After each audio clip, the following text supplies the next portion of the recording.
poll noong September 16 ay walang kinikita. Inalerto naman ni Cotabato Governor Emilio Lala Taliño Mendoza ang publiko laban sa mga gumagaya ng kanyang Facebook page upang makapanloko. Binigyan din ng gobernadora na hindi tumatanggap ng anumang transaksyon online o humihingi ng mga personal na detalye mula sa mga followers nito ang kanyang official Facebook page. Ayon kay Governor Lala, ang pagbibigay ng tulong pinansyal o suporta mula sa pamahalaang panlalawigan ay dumadaan sa masusing pagpuproseso ng Provincial Governor's Office Assistance Desk. Pinaalala pa ng opisyal na kinakailangan din personal ang presensya ng mga nangangailangan ng tulong o ng kanyang kinatawan upang may proseso ang hinihinging tulong. Meron din na niyang mga provincial government na opisyal na nakatutok bilang focal person sa lahat ng mga barangay kung saan maaaring makipag-ugnayan ang mga nangangailangan. Kaya ingat-ingat ho tayo, ang dami ho ngayong mga scammer, ha? Pumanaw na si Palawan 3rd District Representative at dating Puerto Princesa City Mayor Edward Hagedorn sa edad na 76. Hindi na binanggit ng pamilya ang dahilan ng pagkamatay ni Hagedorn pero sinabing ibuburol siya sa Immaculate Conception Cathedral sa Puerto Princesa City. Inilala ang kongresista bilang kampyon ng kalikasan, turismo, agrikultura at kaayusan sa buong lalawigan ng Palawan. Inilarawan din si Hagedorn bilang matulungin, mabuting pinuno sa loob ng mahabang panahong paglilingkod niya sa bayan. Si Hagedorn ang unang elected mayor ng Puerto Princesa, Palawan noong May 1992 at nagsilbing alkalde hanggang Hunyo ng 2013. Nakinami naman ang Kongreso sa pamumuno ni House Speaker Martin Romualdez sa mga naulilang pamilya ng yumaong kinatawan ng Palawan na si Congressman Edward Hagedorn. Ayon kay Romualdez, ikinalulungkot nila ang biglang pagyao ng isang kasamahan sa trabaho na ang passion sa environment, turismo, agriculture at kapayapaan hindi lang kanyang professional pursuit kundi refleksyon ng kanyang kaluluwa. Iginit pa ni Romualdez para sa maraming membro ng Kongreso, si Hagedorn ay hindi lamang kasamahan sa trabaho kundi isang kapamilya at karangalang makatrabaho nila ang kinatawan ng 3 distrito ng Palawan. Bukod sa pagdadalamhati, hinimok din ng House Speaker ang bawat isa na ipagbunyi ang pagiging inspirasyon ni Hagedorn sa marami. Nakakasuhan naman ang Office of the Ombudsman si nating Sugar Regulatory Administrator Hermenegildo Sirapica dahil sa delay ng procurement ng farming tools. Sa 21 pahinang desisyon, sinabi ng Ombudsman na nilabag ni Sirapica ang Government Procurement Reform Act. Binuksan naman ang invitation to bid para sa procurement ng harrowers mula August 23 hanggang September 13 noong 2017. Pero inilabas nila ang notice to proceed noon lamang September ng 2020. Ibig sabihin, 3 taon ang delay. Hinatulan din si Sirapica ng guilty sa gross neglect of duty at grave misconduct at pinagmumulta siya ng katumbas ng 1 taong sweldo. Magugunitang nagbitiw sa pwesto si Sirapica noong kontrobersyal ang paglabas ng Special Order Number 4 para sa pag-aangkat ng 300,000 metriko ng tonelada ng asukal maski hindi dumaan sa konsultasyon. Aba, ipaalalahanan ho natin ang PhilMec. Oy, kayo dyan sa PhilMec, yung pondo para po sa mechanization, pagbili ng mga gamit para po sa mechanization ng mga magsasaka, abay 2021 pa. Dapat ninyo ipinabid. Bakit hanggang ngayon natutulog yung pera dyan? Tinatawagan namin kayo para magpaliwanag. Ala namang gustong sumagot. Di good morning. Hindi naman namin sinasabing time deposit nyo yung pera. Nagtatanong lang ho kami kung bakit hanggang ngayon hindi ho gumagalaw yung pondo. 4 na pulis ang iniimbestigahan matapos masangkot sa 15 million peso recruitment scam ng Philippine National Police sa La Castellana, Negros Occidental. Ayon kay Police Colonel Noel Alinio, Direktor ng Bacolod Police, isinuko ng mga pulis ang kanilang mga baril matapos ibakin sa pwesto habang sumasailalim sa inquiry. Sangkot din sa kaso ang mga non-uniform personnel na nakatalaga sa Bacolod City Police Office. Nagugat ang kaso matapos lumutang ang ilang individual at inakusahang may kinalaman sa scam ang opisyal ng La Castellana at kasama nitong babae kung saan inaalok sila ng package deal. At ito daw ay garantiya para makapasok sa PNP. Ayon kay Alinio, nagsimula ang insidente noon pang 2016 at kasalukuyang iniintay pa nalang resulta ng investigasyon ng Provincial Internal Affairs Service o PNP IAS. Mahaharap naman sa kasong homicide ang isang 32 anyos na lalaki matapos itong mapatay ang kanyang live-in partner sa Cavite. Kinilala ang biktima na si Pearly Esperon, 31 anyos, residente ng Abuting Compound, Barangay Tijeros Convention sa Bayan ng Rosario. Nadakip naman ang suspect na si Arthur Borbe. Base sa report ng Cavite PNP, isang tawag ang kanilang natanggap mula sa Rosario Maternity Medical and Emergency Clinic dahil sa isang babae ang wala ng buhay nang maisugod sa pagamutan. Iniimbestigahan ng maturidad ang dahilan ng pananakit ni Esperon sa kanyang kinakasama na naging dahilan ng kanyang pagkamatay. Nagsanib puwersa naman ang Philippine Amusement and Gaming Corporation of PAGCOR at ang Development Academy of the Philippines para sa pagsasapribado ng mga kasino nito. Ayon kay PAGCOR Chair at CEO Alejandro Tenco, hiningi nila ang tulong ng DA para sa pag-comply sa mga requirement ng Government Commission for GOCC kaugnay ng reorganization process. Kabilang din niya rito ang pagpapatupad ng Compensation and Position Classification System o CPCS na matagal nang hinihintay ng kanilang mga empleyado. Dumagda sina Chairman Tenco at the President Attorney Engelbert Coronan Jr. ng Memorandum of Agreement para sa reorganization ng PAGCOR. Balak din ni Tenco na hingin ang tulong ng DAPA para naman sa pagsasagawa ng mga pagsasanay na hahasa sa skills at competencies ng mga opisyal at mga tauhan ng PAGCOR. Nagpasalamat naman si Coronan sa pagtitiwala ni Tenco sa kanilang kakayahan magsagawa ng organizational changes sa state gaming firm. Ang DAPA ay isang government-owned and controlled corporation na mandato tulungan ng mga ahensya at mga local government units sa kanilang mga development effort. 15 minuto na makalipas ang alas 4 ng umaga. Oy mga misis! Amoy araw ba si Monso pag-uwi galing ng eskwela? Abay dahil yan sa germs sa katawan nila para labanan ang amoy araw at amoy pawis gumamit ng Shield Bath Soap regularly. Unbeatable ang Shield sa paglaban sa germs versus another brand. May shea butter na pampalambot ng kuti sa presyong abot kaya 12.50 SRP. Kaya mga misis, I challenge you. Subukan ng Shield Bath Soap. Galit sa sakit, may malasakit, sulit na sulit. Showbiz muna tayo. Aba, si Congresswoman Lani Mercado. Muntik na raw hiwalayan ng mister na si Senator Bong Revilla. Dahil sa pagiging babaero nito. Pero nagsawa na daw si Senator Bong. Alamin natin ang balita mula kay Morley Alinio. Morley? Gising na ang showbiz, rampa na Pilipinas. Good morning, Kuya Angel. Nagkaroon ako ng chance na makausap si Miss Lani Mercado at mariin niyang sinabi sa atin na muntik na raw siyang makipaghiwalay noon kay Senator Bong Revilla dahil kahit paano daw ay talaga namang nanawa na siya sa pagiging babaero nito. Puro problema daw ang idinulot sa kanya nitong si Senator Bong Revilla. Mabuti na lang daw at may mga kaibigan, kamag-anak na nagpayo sa kanya. At long last daw ay napagtagumpayan niya ang mga problemang hatid ng pagiging malapitin ng mga babae nitong si Senator Bong Revilla. Sa ngayon, umaasa sila ni Mercado na tapos na ang mga kwento ng pagiging babaero ni Senator Bong dahil napakabait daw nito ngayong asawa na talaga namang napapagkatiwalaan. Malay mo rin, no? Yan ang ating DZRH Showbiz Status News. Ito po ang inyong RH47. Morley Alinio, tuloy-tuloy sa pagbabalita, tuloy-tuloy sa serbisyo, sama-sama tayo Pilipino. Babu. Binilda pagkatapos nilaglag. Ito talaga si Morley, oh. Hindi, mabait na si Senator Bong. Sabi niya. Good morning, Senator Bong. Parang si Senator Lito Lapid, mabait na rin yan. Sabi niya rin. 417 Joint Security Control Center meeting gagawin ngayong araw sa Negros Occidental. Kung bakit alamin natin mula kay Rex Cantong, RH46. May nga aga, Rex. Gagawin ngayong araw ang Joint Security Control Center o GSCC meeting ng Commission on Election sa lalawigan ng Negros Occidental kasama ang iba pang mga law enforcement agencies. Ayon kay COMELEC Election Supervisor Attorney Ian Lee Ananoria, sa nasabing meeting alamin kung mayroong mga lugar na mainit ang political rivalry habang nalalapit ang campaign period.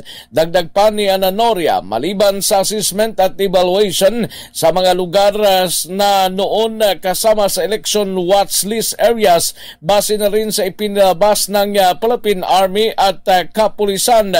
Dito rin magbuo ng plano ang GSCC kung ito ay mayroong mga lugar sa lalawigan na kinakailangang lagyan ng dagdag na mga security personnel.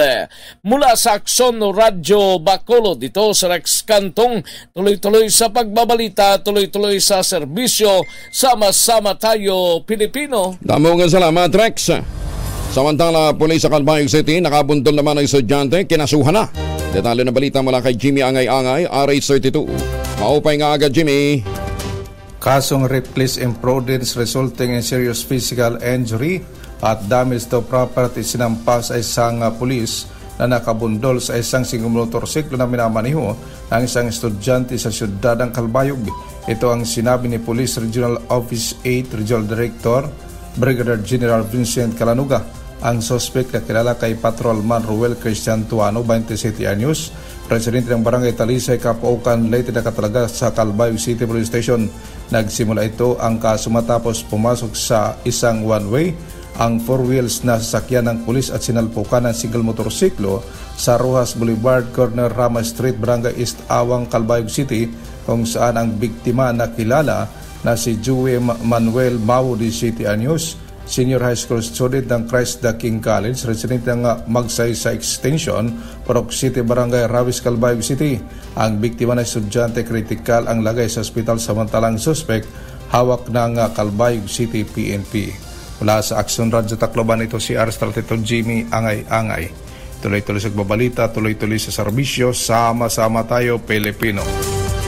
Maraming salamat, Jimmy. May buntag sa matig paminaw nato diya sa Sugbo. Ay, magandang umaga, Evan lang, dyan po sa Las Vegas, Nevada. Evan, actually, hinahunting kita ha, para magkita tayo dyan sa Las Vegas, ha? Siguro, tingnan, alamin natin mamaya, paano makokontak si Evan. Teka muna, mamalengke muna tayo. Nasa Pasig City Mega Market ngayon si Noche Kaka sa RH27. Noche, kumusta mga bilihin natin? Maayong buntag kayo, Angel. Narito na ang presyo ng mga tunay na bilihin dito sa Pasig City Mega Market ngayong Wednesday morning. Ang bigas, Kuya Angel, sa local, yung special, 60 pesos ang kilo. Habang ang pinakamurang bigas naman, Kuya Angel, good news dahil mayroong 41 pesos. Ang bangus naman, Kuya Angel, 190, ang Latino 130, at ang galunggong na local, 230 ang kilo. Beef wrap ang nakapako pa rin sa 440 ang kilo. Beef brisket 380, asim 310, liempo 360 ang whole chicken 180, habang yung itlog medium size 7 pesos and 50 centavos. Ang ampalaya dito, Kuya Angel, tumaas na sa 130 ang kilo. Yung sitaw tumaas din na sa 120, habang ang pechay native, ganun pa rin ang presyo, 80 pesos ang kilo. Kalabasa 70, ang talong 80, habang ang kamatis 120 ang kilo. Ayun, bumaba na ang presyo ng talong. Kahapon, 100 daw yan eh. Sabi nung iba, ano ba naman yung talong? Pagka mahal-mahal, mas mahal pa sa bigas. Kaya nalulungkot yung ma'am kasi tumaas nung nakalipas na linggo, Kuya Angel eh. Kasi mahigit sa talong. Paborito pa naman ni Malu ang talong. Ngayon, hindi niya daw niya paborito ang talong. Hindi na. Upo na ang gusto niya kasi mas malalaki. Kaya marami natutuwa dahil bumaba na ang talong dahil masarap itong ihawin. Ang karos naman na Angel, nasa 180 ang kilo. Actuela, so yung tinatawag na bagyo beans, 90 pesos, at ang white potato 180, ang pechay bagyo 140, ang sayote 60 pesos ang kilo. Ang sibuyas pula naman na kay Indian, yung local 140 ang kilo, habang ang garlic imported 140, at ang luya local 130, at yung siling labuyo ganun pa rin ang presyo, 300 ang kilo. Kasi nakatan 100, natundan 70, at yung kapayas kulo 45 pesos ang kilo, habang ang mangga 190 galing Davao. Ang sugar white naman at sa India 86 pesos, sugar was 81, ang sugar brown 79, palm oil 350 ml 24 pesos, habang palm oil 1 liter 68 pesos. Kung kayo naman ay naghanap ng coconut oil, 350 ml, 26 pesos ang coconut oil na 1 liter, 70 pesos. So, yan ang presyo ngayong pangunahing bilhin Wednesday morning dito sa Pasig City Mega Market.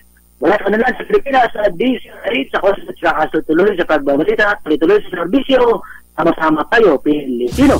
Magandang umaga, Pilipinas! Diyos marhay nga aga sa mga kababayan natin dyan sa Naga. Oy mga mamis, pwede tayong mag-laundry day today. Kayo ba kunot noon na naman sa makapit, madikit at malupit naman siya tuwing naglo-laundry? Aba, all you need is pride. Ba't pa kasi pahirapan ang self-concept pride? Isa at worry-free naman ang laundry. Sa triple stain away formula, tanggal ang matitinding madya based on test sa chocolate, mud, and sebum on cotton. Gawa po ito ng ACS. Samantala, aprobado na ng Land Transportation, Franchising and Regulatory Board ang pisong provisional increase sa pasahe sa mga jeep. Epektibo yan October 8. Magiging 13 pesos na ang bagong pamasahe sa mga tradisyonal na jeep. 15 pesos naman sa modern jeepney mula sa linggo. Sinabi ng LTFRB, ang desisyon ay bunsod naman ng walang poknat na taas presyo ng petrolyo at magmahal din ang maintenance ng mga jeep. Nilinaw naman ni LTFRB Chairperson Chompi Luguadis III na tatalakayin pa nila sa susunod na linggo ang petisyon para naman sa 5 pisong per hike ng mga PUJ. Suportado ni Senator Bongo ang mga atletang Pilipino na sumasabak ngayon sa ginaganap na 19th Asian Games sa Hangzhou City sa China. Bilang chairman ng Senate Committee on Sports, pinorin at pinasalamatan ni Senator Go ang mga manlalaro natin sa ibinibigay nilang best para itaas ang bandila ng Pilipinas sa ginaganap na kompetisyon. Sa kanyang pagdating sa China para personal na suportahan ng Philippine delegation, sinabi ni Senator Go na manalo man o matalo, ang importante nagkakaisa tayo para sa ating mga atletang Pinoy. Ipakita natin ang pagiging pusong Pilipino na lumalaban hanggang dulo. Hanggang October 2, ang Pilipinas ay merong isang gold medal, isang silver at 8 bronze medal sa 19th Asian Games. Ang Asian Games ay sinimula noong Setyembre 23. Tatagal po yan hanggang October 8. Ang nasabing event ay original na nakaschedule noong 2022 ngunit ipinagpaliban dahil pa rin sa pandemya. Ganda umaga, Pilipinas! 25 na makalipas ang alas 4 ng umaga, tuloy tayo sa mga balita. Pasok ang pamahalang panlalawigan ng Cotabato sa top 15 ng 2023 Most Competitive Province sa buong bansa.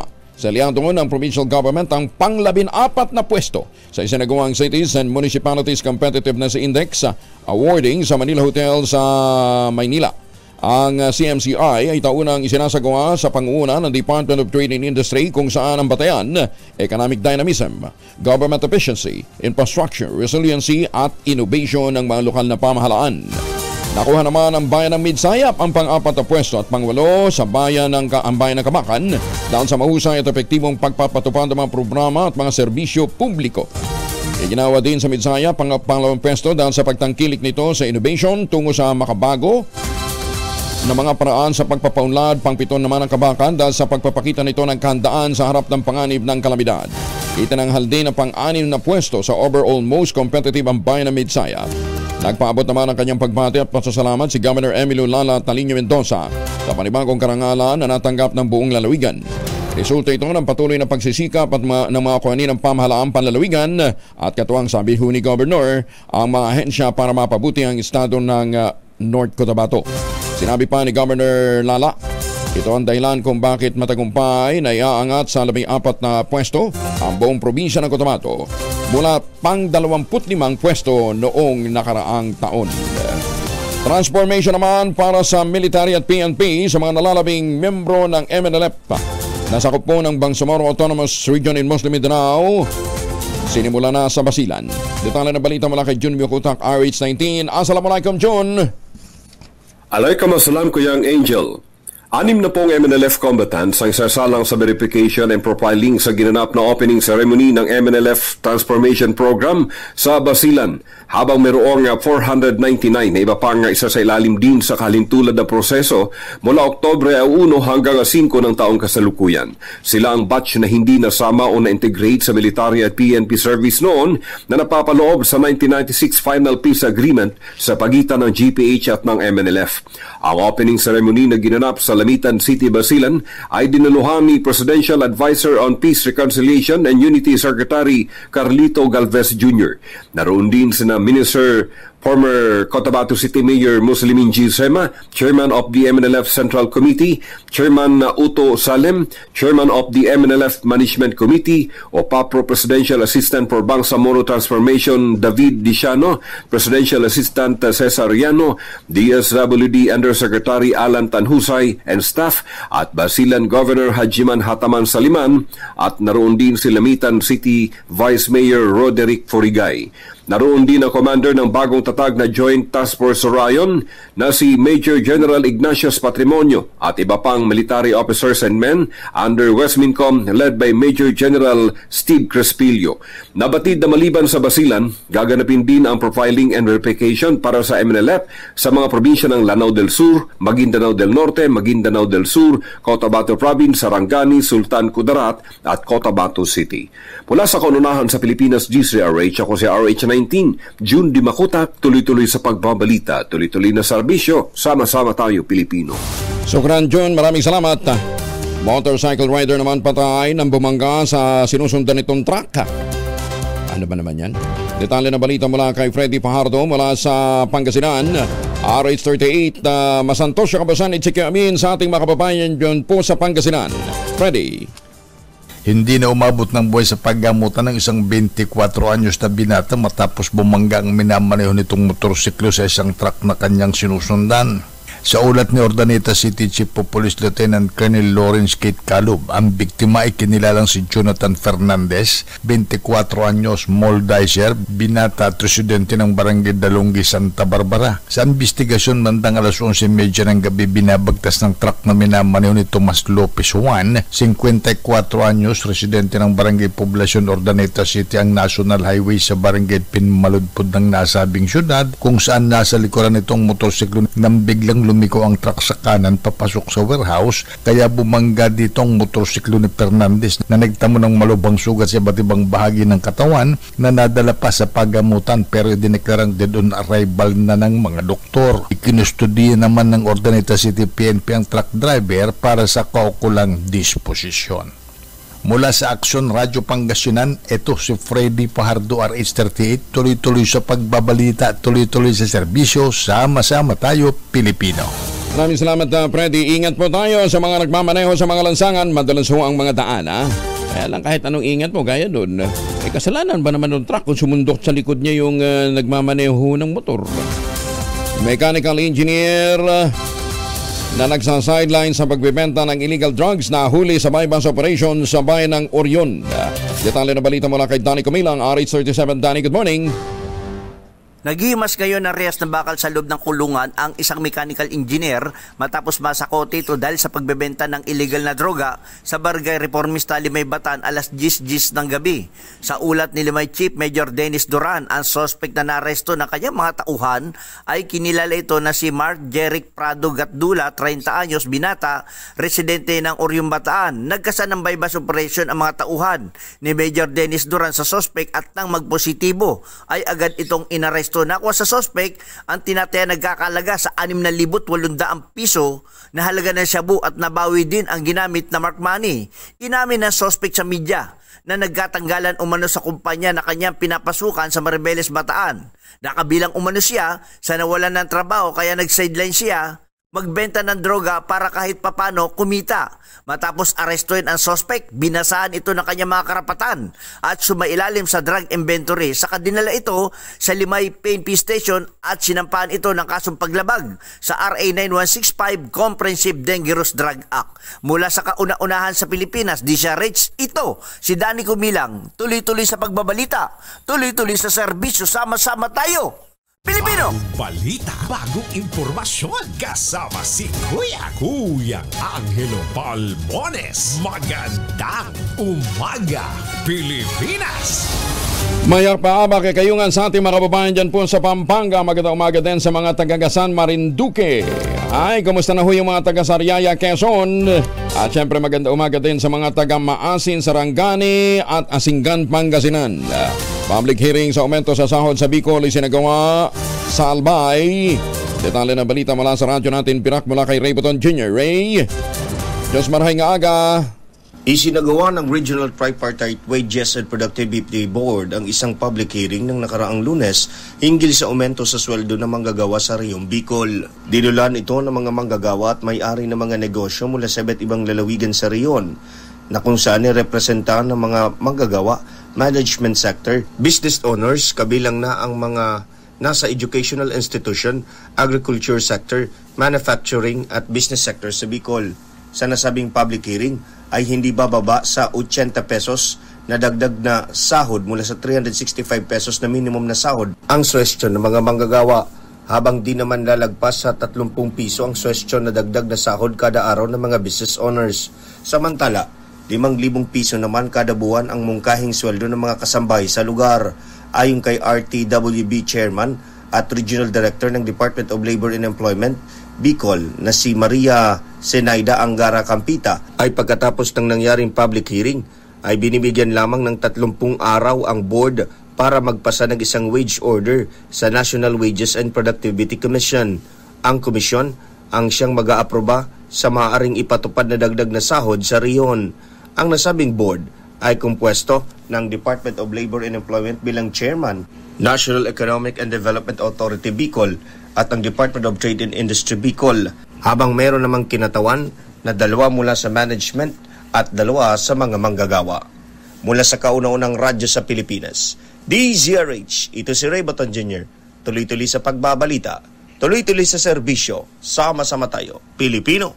Mabalos Ray, maraming salamat. Samantala, Kamara, pinakilos naman sa report na hindi makataong pagtrato sa mga Pilipino seasonal agricultural workers sa South Korea. Detalye na balita mula kay Manang Milky Ruganan, RH12, Manang Milky. Pinaimbestigahan ni OFW Party List Representative Marisa Magsino sa Kamara ang umunay hindi makataong pagtrato sa mga Filipino seasonal agricultural workers sa South Korea. Sa House Resolution 1343, hinimok ni Magsino ang mga kakulang komite na imbestigahan ang recruitment at deployment ng seasonal agricultural workers sa Korea sa ilalim ng LGU to LGU arrangement.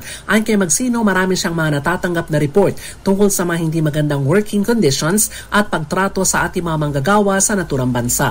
Kabilang dito ang limitadong pagbibigay ng disenteng pagkain, sobra-sobrang oras ng pagtatrabaho at hindi maayos ng lodging facilities na may tuturing na paglabag sa contractual terms. Ipinunto ni Magsino dahil sa LGU to LGU ang kasunduan, hindi sumailalim sa masusing screening ng Department of Migrant Workers ang seasonal agricultural workers. Dagdag pa nito, kahit kinumpirma ng DFA, DILG at DMW na meron ng umiidal na programa, ang 46 na LGU sa Pilipinas, wala namang inilabas na guidelines para mabantayan ang deployment ng mga manggagawa. Para sa kauna-una sa Pilipinas, DZRH, ako si Milky Ruganan. Tuloy-tuloy sa pagbabalita, tuloy-tuloy sa serbisyo, sama-sama tayo, Pilipino. Maraming salamat, Manang Milky. Samantala, nilinaw ng Commission on Elections na hindi sakop sa inilabas na resolusyon ang pagbabawal sa pag-i-issue ng Barangay Certificate of Indigency. Ang paglilinaw ng COMELEC ay ginawa matapos lumiham si Bulacan 6th District Representative Salvador Pleito. Humihingi ng paliwanag sa komisyon kaugnay ng Resolution 10944 na nagbabawal sa pagbibigay ng Certificate of Indigency sa panahon ng barangay at sangguniang kabataan elections. Sa ilalim ng COMELEC Resolution 10944, ipinagbabawal ang paggamit ng pampublikong pondo para sa mga serbisyong panlipunan at kaunlaran mula Setyembre 15 hanggang Oktubre 30 ng taong kasalukuyan. Binigyan din naman ng COMELEC na hindi sila nagbigay ng exemption sa mga individual na kwalipikado sa ilalim ng Assistance to Individuals in Crisis Situation o AICS, kung saan nakasaad sa resolution na itinakda sa October 20 hanggang October 30 ang distribution ng AICS. Nako, AICS. Ito yung controversial ngayon na distribution ho ng mga ayuda dyan ho sa Lungsod Quezon. Ganda umaga po. Mamaya meron na tayong ilalabas na panibagong mga picture. Kakatuwa ito mga kababayan natin sa Quezon City. Mula nung nagalit si Mayor Joy laban ho sa mga opisyal ng barangay, ilang mga opisyal ng iba't ibang mga distrito, meron pang mga kongresista na ginagamit ang mga programa ng DSWD at ng Dole Tupad, para i-advance ang kandidatura ng kanilang mga kaalyadong tumatakbo sa barangay at SK elections. Galit sa inyo si Mayor, lagot kayo Alas 4:37, nagpahayag ng suporta ang mga investor, locators at iba pang mga stakeholders sa liderato ni Subic Bay Metropolitan Authority Chair Jonathan Tan. Pinabulaanan ng Subic Bay Importers Association Incorporated ang mga malisyosong aligasyon ay pinupukol sa SBMA ng brokers processors. Idiniin ng grupo na tumatalima rin ang kanilang samahan sa mga patakaran at mga posisiyang pinaiiral ng SBMA at iba pang mga concerned agency. Una nang pinabulaanan ni Tan sa DCRH at sa radyo natin ang alagasyong pangingikil ng SBMA bago nila palabasin ang mga kargamento. Binagyan din ng SBMA Chair, walang dahilan para ipitin nila ang kargamento at hinga ng pera ang mga gumagamit ng pantalan. Punto pa ng opisyal ang Bureau of Customs, ang siyang tumatanggap ng bayad ng buwis mula sa mga port locator at mga user dahil operator lamang sila ng Subic Port. Ang malungkot ho kasi mukhang may mga nasagasaan ho dyan sa SBMA na pumapalag ngayon at nagkakalat ho ng iba't ibang mga intriga. Ay nako, meron pang isang kongresista dyan pumapapel. Di natin alam kung bakit nagpupumilit ito na manghimasok doon ho sa galaw ho ng SBMA. Meron naman siyang ibang nasasakupan. Hindi ka pa ba happy kong? Malit. Public Information and Risk Communication Training isinagawa naman sa Santo Tomas, Batangas. Detalye na balita mula kay Renz Belda, Aris 35. Good morning, Renz. Pinangunahan ng pamahalang lungsod ng Santo Tomas sa pamamagitan ng City Disaster Risk Reduction and Management Office sa pakikipagtulungan ng Philippine Information Agency 4A ang isang Public Information and Risk Communication Training. 50 katao na kinabibilangan ng mga barangay captain, barangay kagawad, MIO, barangay tanod, secretary, barangay record keeper at mga kinatawan mula sa City Information Office, City Youth Development Office, City Planning and Development Office, City Agriculture at CDRMO ang nasabing training. Layon nito na maihanda ang mga local Disaster Risk Reduction and Management Council na makapagbigay ng epektibong komunikasyon sa panahon ng mga sakuna at emergency, partikular na sa malinaw at organisadong paghatid ng impormasyon sa publiko. Para sa kauna na sa Pilipinas, DCRH, ito si RH35, Renz Belda. Tuloy-tuloy sa pagbabalita, tuloy-tuloy sa serbisyo, sama-sama tayo, Pilipino. Maraming salamat, Renz. Samantala, para ho sa mga may lakad, alas 4:40 na ang oras sa buong kapuluan. Huwag niyong kalimutan, pagmaunin ng ating mga mahal sa buhay, nag-family alcohol protection nila laban sa mga mikrobyo. Yung family 70% isopropyl alcohol ay una ho ninyong pwedeng piliin, specially prepared for clinics, hospital, pharmacies, laboratories. Pero okay na okay din po yan sa mga households. Very effective sa disinfection at sterilization. Ganyan ang bagsik ng family 70% isopropyl alcohol, pero maghapon man yung gamitin, no problem. Hindi po manunuyo ang inyong mga kamay dahil meron po itong moisturizer. Yun namang mabagong family rubbing compound improved alcohol. Yan ho yung maborito at gustong-gustong isopropyl alcohol ng mga masahista, mga barbero, mga doktor, mga nurse, mga kumadrona. Ginagamit for sponge bathing and other cleansing purposes. Family rubbing alcohol parang DCRH subok na sa mahabang panahon, mabibili sa namang butik at convenience stores nationwide. Family rubbing alcohol, hindi lang pampamilya, pang sports pa. At muli magandang umaga sa ating mga suking kumadrona, lalong-lalo ng mga miyembro ng Philippine League of Private and Government Midwives at syempre ang Midwives Foundation of the Philippines. Malapit na ho yung ating konbensyon para po sa mga preggy women. Magandang umaga, Pilipinas! Senado nakahandang idepensa sa Korte Suprema ang Maharlika Investment Fund Act. Detalye na balita mula kay Raymond Edpa sa RH28. Raymond, good morning. Isang welcome development para sa Senado ang kautusan ng Korte Suprema sa Malacanang at Kongreso na magkomento sa petition upang ideklarang unconstitutional ang Maharlika Investment Fund Act. Ayon kay Senate President Juan Miguel Zubiri, kanya nang inatasan ng Senate Secretary na makipag-ugnayan sa Office of the Solicitor General o OSG sa kanilang isusumiting komento. nanindigan itong dumaan sa tamang legislative process ang Maharlika Investment Fund Act, kaya't niniwala itong makalulusot sa pagbusisi ng judiciary at ideklara itong constitutional. Sinabi ni Zubiri na nirerespeto nilang pag-question sa Korte Suprema sa MIF Act at aktibong sasali ang Senado sa legal na proseso. Nasa Korte Suprema na ang desisyon at kanilang rerespetuhin ang anuman na magiging resulta. Kinwestiyon na Makabayan Black at ni Senate Minority Leader Aquilino Coco Pimentel III ang MIF Act sa Korte Suprema at hiniling na ito ay deklarang unconstitutional. Para sa kauna-unahan sa Pilipinas, DZRH, ito si Raymond Dadpaz, tuloy-tuloy sa pagbabalita, tuloy-tuloy sa serbisyo, sama-sama tayo, Pilipinas. Maraming salamat, Raymond. Mayorya pa rin ng mga Pilipino approve ang trabaho ng Senado at Kamara de Representantes itong huling ikatlong quarter pala, hindi huling quarter. Ikatlong quarter ng 2023. Sa ulat sa Bayan Survey ng Pulse Asia, binigyan ng publiko na mataas na rating ang Senado. 59% performance rating. Bagamat bumaba ito sa dating 62%. Ang Kamara nakakuha naman ng 54% approval rating mula sa dating 58% na pag-aproba ng taong bayan. Samantala 49% naman mula sa 1,200 respondents ang nasiyahan sa trabaho ng Korte Suprema, bagyang bumaba mula sa dating 53%. Nakakuha naman ng mataas na approval rating ang Marcos administration sa pagtugon sa 8 mahalagang issue sa bansa. Sa ulat sa Bayan Survey ng Pulse Asia, 74% ng mga Pilipino ang nagsasabing approve sa kanila ang pagprotekta ng gobyerno sa kapakanan ng mga OFW. Sumunod ang pagtulong sa mga nasalanta ng kalamidad, 72%. Kabilang din sa tanggap o approve ang pagtataguyod sa kapayapaan, 63%. Pagtagtanggol sa territorial integrity, 59%. At ang paglaban sa kriminalidad, 57%. Kaya din ang pagpapatupad ng rule of law, 55%. Pagbibigay tulong sa mga magsasaka, 55%. At pagprotekta sa kapaligiran, 54%.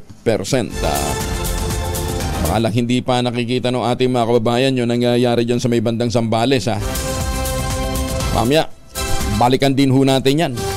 Numero 1 ang pinoproblema ng mayorya ng mga Pilipino ang pagkontrol sa sirit ng inflation sa bansa. Sa ulat sa Bayan Survey ng Pulse Asia, urgent national concern pa rin ng 74% ng mga Pilipino ang bilis na pagtaas ng presyo ng mga bilihin. Consistent o hindi naman nagbago simula nang maupo ang Pangulong Bongbong Marcos sa pwesto noong Hunyo ng 2022 ang pagkabahala kaugnay ng pagsirit sa inflation. Pangalawa sa concern ng mga Pinoy ang taas sahod, 49%. Pangatlong paglikha ng dagdag trabaho, 27%. At ang pang-apat ang paglaban sa katiwalian, 22%. Sumusunod ang paglaban sa kriminalidad, paglaban sa kagutuman, pagbibigay ng tulong sa mga magsasaka. Pantay na pagpapatupad ng mata, suporta sa maliliit na mga negosyante, pagtataguyod ng kapayapaan, pagtigil sa pagkasira ng kalikasan, pagnatanggol sa mga teritoryo, pagbabawa sa buwis, pagprotekta sa kapakanan ng mga OFW at paghahanda laban sa terorismo. Si Ernie Abragan ng Federation of Agriculture Cooperatives ng Camarines Sur kasama ho natin. Maganda ho ito kanilang mga programa. Ang layunin ho nito ay makapag-produce ng mga bagong farm workers, makakumbisi yung mga kabataan natin na magbalik sa bukid. Ernie, magandang umaga ho sa inyo, Mr. Abragan. Yes, sir. Good morning. At magandang umaga sa lahat ng nakikinig sa napakagandang programa. Alam ho ninyo nakakatuwa itong programa na isasagawa ho ninyo, ano ito? Initiative ng private initiative ito ng inyong federation? Yes, sir. Kasi basically kasi dito sa Bicol ang hanap buhay namin ay sa pagsasaka. Alang suporta dito ang DA. Ibig sabihin hindi. Hindi naman. The participation of DA is involved in this initiative. Okay. Bukod sa DA, sino pa? At inimbita namin ng iba-ibang ahensya ng gobyerno, lalo-lalo ng CAR, because lately naging headline ng mga agrarian reform beneficiaries at marami ho kami dyan dito sa Bicol. And we're happy na tinutuunan ng pansin ng ating pamahalaan. Okay. Ang ating mga magsasaka. However, ito pong sa aming tingin, we're leading to something na darating ang panahon na wala nang magsasaka sa atin. Ano ha? Oo, pero alam mo... it is a reality. It is a reality really. Pero, go ahead. Oo, pero alam mo, Sir Ernie, ano ha? Hindi lang naman sa Pilipinas yan. It's a global concern. Kaya nga, yung ibang mga asensadong bansa, Japan, Korea, Canada, Amerika, ang ginagawa nila, nag-iimbita na rin ang mga magsasaka mula sa iba't ibang panig ho ng mundo, ano ha? Para doon magsaka. Tayo wala tayong kakayahan ganun. Hindi naman natin kaya magpasweldo. Kaya tama yung ginagawa nyo. Oo. Yeah, pero kailangan namin dito, ang buong sambayanan ay dapat magsuporta. Kasi ang average age ng mga magsasaka ngayon ay 57 and up. Wow. No? And in another 5, 10, 15 years, kung wala tayong gagawin na ma-encourage dito sa ating mga kabataan na tingnan muli ang pagsasaka, ay darating sa punto na wala na tayong magsasaka. And you're right. Kung iimbitahan pa ng ibang bansa ang ating mga kabataan, ano mangyayari sa atin? So, for the next 25 years. Mr. Abragan, go ahead. Ano ang ginagawa ng Federation of Agricultural Cooperatives ng Camarines Sur? What's being done now? Well, sa ngayon po involved ang Federation sa mga programa na nag-encourage sa mga kabataan. Isa rito, ito kang inisyatibo na iniimbita namin ang mga kabataan na mag-participate sa Kongreso. Na matutunan nila ang mahalin ulit ang pagsasaka. Because after all, ito ang magiging sandigan ng ating ekonomiya. Sa ngayon, nakikita natin na patuloy ang paghihirap ng ating mga mamamayan. Unang-una because of lack of production, agricultural production, sa rice, and etc. Now, this comes sa pagkukulang ng ating mga namamahala sa gobyerno na talagang tutukan to zero in on the basic problems ng ating magsasaka. While it is true that they are, yung mga pakunti-kunti mga suporta, halimbawa, yung pagbibigay ng mga free seedlings na pantanim ng ating magsasaka, fertilizer, pero hindi ito ang tamang sa ating paningin. Ay hindi ito nakakatulong sa ating food production. Kaya ang crisis ng ating mga pangangailangan ay patuloy na mangyayari kasi wala tayong sufficient production sa agricultural products. Okay. Ganito, isang ko lang na example, halimbawa, ang ginagawa ni Captain Bong Raymond dyan sa General Santos City, in partnership with TESDA and other government agencies, talagang massive yung training, hands-on training, sa pagsasaka. Hindi lang yung pagsasaka, pati pagpo-produce ng mga organic fertilizer, organic pesticide, yung mga ganong mga programa para kahit na nagsasaka sila, kumikita sila base doon sa kanilang napoproduce ng mga pestisidyo o organic fertilizer. Ito ho bang pagkilos na ginagawa ninyo may kasamang hands-on training? Yeah, of course. Okay. That is precisely the reason. Unang-una to encourage them. Kailangan may sa puso ng ating mga kabataan na kailangan ang kanilang tulong dito because after all, this is for their own generation. Now, yung tanong mo kung anong mga dapat malaman ng mga kabataan na pwede nilang makuha out of farming, kailangan ma-train. At tama ka, hilangi namin yung support ng TESDA. We partner with TESDA.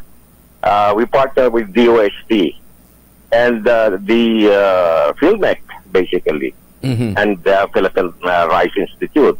Because itong mga ahensyang ito ang dapat na tutukan at encourage ng mga kabataan.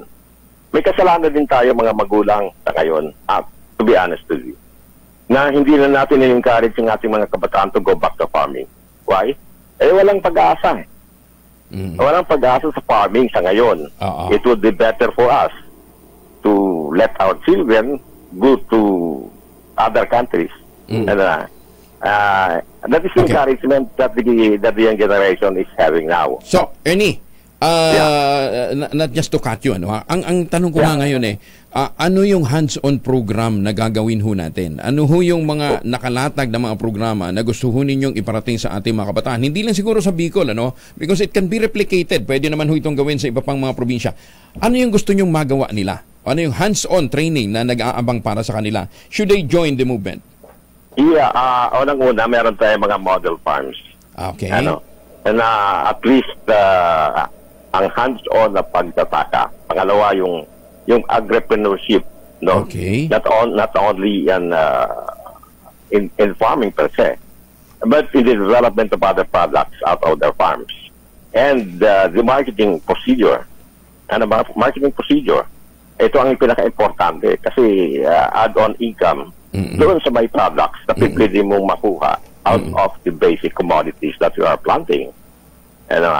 Now, kaakibat nito yung pagturo sa kanila ng hands-on way of doing farming sa makabagong pamamaraan. Okay. So, how can they join? How can they reach the federation? Well, unang-una ang aming federation ay nagkakampanya sa bayan-bayan. Okay. Dito na inituturo namin kung paano ang pag-join dito sa ganitong programa. This is an initiative really coming from the old farmers of the federation. By the way, our federation is composed of 10 primary cooperatives. Okay. Basically with 1,000 members and almost 10,000 hectares of coverage. Meron kayong Facebook page that they can reach out or number na pwede ho nilang matawagan, lalong-lalo na ng mga neighboring provinces natin dyan who wants to join and develop new farmers? Ang Federation of Agricultural Farmers Cooperative of Camsur ay nangigimbita. I have not with me the numbers, but basically this is open to all. Meron kaming pinadadalang mga leaflets. Basically dito lang sa amin. Muna. Facebook page. Facebook na pwede nilang matingnan. Young Farmers Challenge and Young Farmers Challenge. Young Farmers Challenge and Youth Agripreneurship. Okay. Sa FB, yan ang i-google nila ha. Young Farmers Challenge and Youth Agripreneurship. Youth Agripreneurship. Ayan, okay. Sige. So yan ang hanapin ho ninyo kung gusto nyong makibahagi dito po sa advokasya ni na Ginoong Ernie Abragan. Sir Ernie, maraming salamat ha. Thank you for joining us. Thank you very much for giving me an opportunity to be with your program. And sa ating mga tagapaginig, magandang umaga po sa inyong lahat. Sana hindi lang dito sa Bicol magkaroon ng ganitong programa. But sa lahat ng ating mga probinsya. Salamat po. Thank you. Si Ginoong Ernie Abragan ng Federation of Agriculture Cooperatives of Camarines Sur. Medyo tunog radyo ho si Sir Ernie dahil dati ho yan taga Radio Mindanao Network. Kaya nung magretiro, isinulong ho itong programa nila, itong kanilang advokasya na mag-develop ng mga bagong magsasaka. Maganda umaga, Pilipinas! Pero alam ho ninyo kung ang isang lokal na pamahalaan talaga very supportive sa sektor ng agrikultura, wala tayong magiging problema dahil mas may engganyo natin silang mag-produce ng marami. Katulad nga halimbawa, ako hindi nagsasawa din sa ipinagmamalaki nating programa ng lalawigan ng Quezon. Sa tulong po ni Dr. Helen Tan, ito pong mga magniniyog na dati po umaasa ho sa Copra, ngayon mga entrepreneurs na, mga MSMEs na dahil meron ho silang Tangerine Chocolate. Ang Tangerine Chocolate po ay produkto ng mga magniniyog dyan po sa lalawigan ng Quezon. Sa tulong nga po ni Dr. Helen Tan, yung pong mga magagandang planting material ng kakao galing Davao, hinakot dinala dyan sa lalawigan ng Quezon at yun ho ang itinanim sa ilalim po ng mga nyugan. Kaya ngayon, may mahigit 10 variants po sila ng tangerine chocolate na pwede ho ninyong bilhin, pwede ho ninyong orderin, mas maaga, mas maganda, para ho makapag-produce sila ng mas marami kung ipangririgalo nyo sa darating na Pasko. Makipag-ugnayan sa 0919-095-5935 o dili kaya sa tangerinechocolate.ph. Ang pakiusap nga po ni Dr. Helen Tani, tangkilikin ho natin ang gawang atin. Tangkilikin po natin ang gawa ng mga Pilipino para lumakas ang ating mga magsasaka, lumakas ho ang sektor ng pagsasaka, lumakas din po ang loob ng mga MSMEs na mag-produce ng mas marami pa para sa ikauunlad ng ating ekonomiya. Suportahan po natin Tangerine Chocolate. Maganda umaga, Pilipinas! Para naman ho may pambili ho tayo ng Tangerine Chocolate, eto naman ang ating mahiwagang tunog. Nagkakahalaga ngayon ng... Aba! Ano ba ngayon, Wednesday? 3,000 na! Bah, galing ha. 3,000 po ang naghihintay na premyo sa ating mahiwagang tunog. Ala?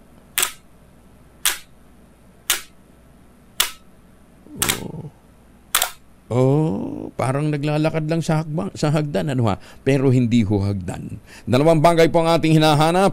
Yung isang item madalas makita natin sa kusina. Ayan. Yung item na malaki na madalas nating makita sa mga kusina. Yung pangalawa, abangan na lang hangin ninyo. Ang inyo pong masagot, ipadala po ninyo sa 0919-282-6485. Sundin ang tamang format ng pagte-text, empty space, name slash, address slash, contact number slash, at ang inyong sagot. Isang beses lamang po maaaring mag-text sa ating text line, gamit naman ang inyong mobile number. Maganda umaga, Pilipinas! Ay, happy birthday daw sa anak kong si Aya Mario Pangco, gayon din kay Nancy Valera. Binabati kayo ni Doña Malu Cabral. Ayan, Doña Malu! Ano, wala ba tayong libreng breakfast? Birthday ni Aya. Birthday ni Aya Marie, wala. Walang palugaw. Lungkot na buhay niya. Mabuti pa si Sylvia Sanchez, masaya kung paano alagaan ni Maine Mendoza si Congressman Arjo. Ichika mo nga yan, Gorgie Rula. Gorgie? Sobrang saya ni Sylvia Sanchez na kinuwento sa amin kung paano alagaan ni Maine Mendoza ang anak niya si Congressman Arjo Atayde. Active ngayon si Congressman Arjo at ang kapatid nito at ang ina nilang si Sylvia sa pagpuproduce at pagdistribute ng pelikula dito sa Pilipinas at sa ibang bansa. At sa katunayan ay pinaghahandaan na nila ang unang pelikulang binili nila sa Cannes International Film Festival, ang Japanese film na pinamagatang Monster. Isi-showing na nila ito sa sinihan sa October 11 kaya aligagana sila sa pagpupromote. Pero ang isa pang ikinatuwa ni Sylvia ay ang suportang ipinapakita ni Maine Mendoza sa kanyang asawang si Congressman Arjo Atayde. Narito, pakinggan muna natin ang kwento ni Sylvia Sanchez. Kasi talagang si Maine, misis na misis kay Arjo. Talagang sobrang niyang suportahan si Arjo. Nandun siya talagang nakikita ko, ang bait ng asawa. Hindi nagkamali ang anak ko sa pagpili kay Maine. Yan ang pahayag ni Sylvia Sanchez. At si Arjo naman pala ay bida sa pelikulang Topak na produce din nila at kasali ito sa nalalapit na Busan International Film Festival sa South Korea. Nominado si Arjo sa Busan sa kategoryang Asia Contents Award at Global OTT Awards. Si Arjo ang first Filipino actor na nominado sa Best Actor sa naturang International Film Festival sa Busan, South Korea. Mula sa kanaunahan sa Pilipinas, DCRH, ito po si Gorgie Rula, tuloy-tuloy sa pagbabalita, tuloy-tuloy sa serbisyo, sama-sama tayo, Pilipinas. Maraming salamat, Gorgie. At magandang umaga sa mga Pilipino dyan sa Hong Kong. Kumusta na ho kayo, ha? Sa mga suki ni Kuya Michael Vincent dyan po sa Metropolis Hong Kong. Good morning. At syempre magandang umaga din po sa mga Pilipino sa Japan. Ohayo gozaimasu sa ating pong mga kababayan dyan po sa Japan. Ha? Sa mga suki natin sa Amerika, maraming salamat po sa inyong patuloy na pagsubaybay. Thank you. Eban lang, hinahunting ka na namin dyan sa para magkita tayo dyan sa Las Vegas. Ha? Punta ako Las Vegas next week. Kakasino ako dun. Uubusin ko dun ang kapajok. Hindi na trabaho. Akala nila totoo humingi ng pasalubong. Ay, susme. At sa mga Pilipino natin dyan sa ibayong dagat, baka naghahanap po kayo ng paglalaanan ng pondo. Magandang investment opportunity. Bili ho kayo ng bahay. Dito po sa Central Luzon, yung mga proyekto po ng Westchester Realty. Abay, mantakin ho ninyo, 20,000 pesos all-in down payment. Pwede na kayong maglipat bahay agad after 7 days ng take-out ng Pag-ibig Housing Loan. Napakalapit naman po niyan sa Clark International Airport at Clark Economic Zone. At sa lalong madaling panahon, pagka natuloy na ho yung proyekto ng train mula Clark hanggang Makati, ang bilis na, less than an hour, nandito ka na sa Makati. No? Ito pa rin ang pangarap na magkaroon ng sariling bahay. Ito po yung proyekto si Vera Mabalacan, si Vera Bacolod at Samira. Pwede ninuhin sa Vera Prestige. At kagandahan ho dito, available ho yung mga units, hindi na kayo mag-iintay pa na matagal. Makipag-ugnayan sa 0996-501-5555 o sa 0947-434-5555. Ulitin natin ha, 0996-501-5555 at mula sa 0947-434-5555. Ito pa rin ang pangarap na magkaroon ng sariling bahay sa presyong abot kaya. Ang sabi nga ni Ginoong Nico Valencia, ba't ka pa mangungupahan kung kaya mo namang magkabahay na? At dahil po bare months tayo, ang alok ho ng Westchester Realty, pag ngayon ho kayo bibili ng bahay, may chance din kayong manalo ng bagong kotse. Bago ng bahay mo, may kotse ka pa. Saan ka pa? 3 minuto na makalipas ang alas 5 ng umaga. Teka, ituloy na natin dahil nasa linya na natin si Dr. Juan Carlos Texon Gonzalez, Professor ng Zoology, Animal Biology Division, Institute of Biological Sciences, University of the Philippines, dyan po sa Los Baños, sa Laguna. Kahapon po, matapos nating ilabas yung picture ng pagkasira po ng kalikasan dyan po sa Zambales. Ano ha? Tayo lahat kinukumbinsa sa ilalim ng National Greening Program, magtanim ng puno, ibalik natin ang sigla ng kagubatan, ganyan-ganyan, ano ha? Araw-araw tayo nananawagan magtanim ng kawayan para maibangon ang kalikasan. Itong mga hinayupak namang sumisira ng kalikasan, kinakalbo yung bundok. Kinakalbo yung bundok. Kaya hindi mo tuloy maintindihan. Saan ba tayo lulugar dito? Di ba? Oh, ibig sabihin, ito, walang basbas ito, hindi ito alam ng mga taga-DNR. Sino bang red ng Zambales, ng Region 3? Ha? Hindi nyo ito nalalaman at kung ito'y napapalasot ho sa inyo, nito pong mga illegal loggers na ito, mag-resign na lang kayo. Kakahiya kayo, hindi nyo alam. Ayan akala nyo, toothpick ho yan, troso ho yan. Doon sa aerial shot, pag tinignan mo parang, pero tingnan nyo sa ground, nakakahiya. June 24, 2023 lang ho yan. Ha? Yan ho ay mga mahogany at saka Mindoro pine yata yun. Nasabi ni Huli na napakagandang klase ng mga kahoy. Paano natin mapapanumbalik ang sigla ng ating mga gubat kung tayo ho mismo nagbubulag-bulagan sa ganitong pagsira ng ating kalikasan? Ha? Doon ho sa mga taga-DNR dyan po sa Region 3. Gumising-gising ho kayo. Baka ho napapanood to ngayon ng Palasyo ng Malacanang, bukas makalawa mapatawag kahit magpaliwanag. Pero Mr. President, mukhang hindi paliwanag lang kailangan dito, tsugi kailangan dito. Ayan tingnan ho ninyo, pagkalalaki ho ng mga troso. Ito ho yung mga binarating ho sa ating impormasyon. Kita sa aerial, sa drone shot, kita ho ninyo kung paano makita sa taas. Kala mo toothpick. Pero pagka sinumin mo, sus, may ginoong buhay, mas tatlong doble sa laki ng tao. Yung pong tatlong tao maghahawak-hawak kamay para maikot nila yung circumference. Sasabihin nyo, yan ay secondary growth. Ano secondary growth? Wala nang lumalaking puno na ganyan kalalaki. Yan ho ay mga original, ayan po ay mga mga lumang puno na kinakalbo dyan po sa Zambales. Ingot kayo, no? Anyway, hindi ho yan pag-uusapan natin. Kaya lang ho nabanggit natin yan kasi saan ho maninirahan ang mga ibon natin? Ha? Saan titira ang mga ibon kung kinakalbo ho natin ang gubat? Bakit importanteng ibon, sabihin nyo? Ano bang gusto mo? Magutom tayo o marami tayong ibon? Mabigat na usapin yan, ano ha? Pero hindi ho yun ang equation na titingnan natin. Kasi ang ibon po ay indicator na meron tayong gubat. Di ba? Yun ho ang connection yan. Oo. Naalala ko tuloy yung unang usapan namin ni Doc JC. Ang sabi ko bakit nga ba ang Mayna nakakapagsalita? Oo. Kasi hindi talaga ako makamove on doon sa karanasan ko doon sa Mayna ng kapitbahay namin noon. Ang galing magsalita Nagkasabi ko, tao po. Sasagutin, lantao. Tao po, lantao. Minsan niloko ko. Sabi ko, lantao. Sumagit sa akin, GAGO, NOL. Ba, galing sabi, lul. Lokong ibon yun. Naisahan ako. Doc JC, magandang umaga po sa inyo. Kumusta na ho kayo? Magandang umaga din po sa inyo, Sir Angelo. Ito, ayaw ko sa'yo mas din po sa inyo. Ayan. Ay, teka muna. Kailan yung celebration ng Museum of Natural History? Katatapos lang po ng anniversary ng museum. So, last week po. Pero ngayon po ay start naman po ng 105th Loyalty Day po ng UPLB. So, Loyalty Day po sa mga taga-UPLB. Teka muna. Ang Museum of Natural History ay nagtatampok ng mga ano? Ang lahat po ng ating natural heritage, yung ating flora and fauna, ang aming feature nga po ay from microbes to mammals. Ang laman po ng natural history. May bayad ba? Collections po siya ng different specimens, both specimens of wildlife, flora, fauna, and of course, microbes and fungi. Teka muna, paano ba pumunta from Metro Manila papunta dyan sa Museum of Natural History na nasa UPLB? Dyan po sa Los Baños. Of course, dadaan po kayo from Manila, dadaan kayo ng STEX, pupunta po ng province ng Laguna sa Calabarzon. Unfortunately po, the museum is currently closed.